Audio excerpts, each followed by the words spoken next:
एक सवाल ये किया जाता है कि अगर हम असद ओवैसी साहब की पार्टी को यहाँ ताकत देते हैं तो इससे भाजपा के जीतने का रास्ता और आसान हो जाएगा। मैं उनसे एक सवाल करना चाहता हूँ, अगर समाजवादी जीती है या कांग्रेस जीती है तो क्या हमारी इकोनॉमिकली हम एजुकेशनली या हमारा और जो हमारी सामाजिक स्थिति है क्या ठीक हुई है?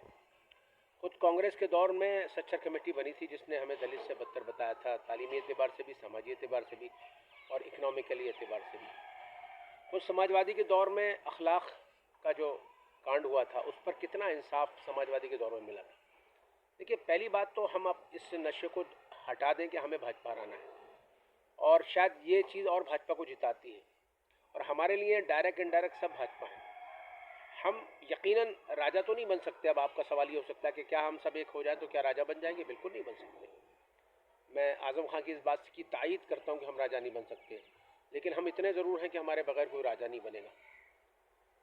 ये कुछ समाजवादी में चले जाएं, कुछ कांग्रेस में चले जाएं, आपका अपना तो लाल बत्ती मिल सकती है, लेकिन कौम को कोई फ़ायदा नहीं पहुंचा सकते, क्योंकि जब कौम के बोलने की बात होगी तो पार्टी की व्हिप जारी हो जाएगी और आपको नहीं बोलने दिया जाएगा। उनकी मजबूरी हो सकती है कि अगर वो समझते हैं कि अगर हम मुस्लिम मसाइल पर बोलेंगे तो हमारा हिंदू वोट नाराज़ हो जाएगा। हालांकि मैं समझता हूँ जितना नाराज़ होना था वो हो गया, लेकिन फिर हमारे बच्चों की स्कॉलरशिप ख़त्म होगी, हमारे बच्चे लिंच होंगे, तो अगर कोई बोलेगा नहीं तो फिर हमारी नाइंसाफ़ी पर आवाज़ कोई नहीं उठाएगा, तो हमारे पर होने वाला जुल्म कैसे लोगों को पता चलेगा? और फिर इस तरह तो जालिम की हिम्मत और बढ़ेगी। हम यकीनन राजा नहीं बन सकते, लेकिन इतने ज़रूर है कि हम अपने आप अगर जीतते हैं किसी भी सो कॉल्ड पार्टी को, हम यकीनन सरकार में ताउन करेंगे, लेकिन फिर अपनी शर्तों पे करेंगे। हमें लाल बत्ती नहीं चाहिए होगी, लेकिन अपने बच्चों के लिए तालीम के अंदर हिस्सेदारी चाहिए होगी।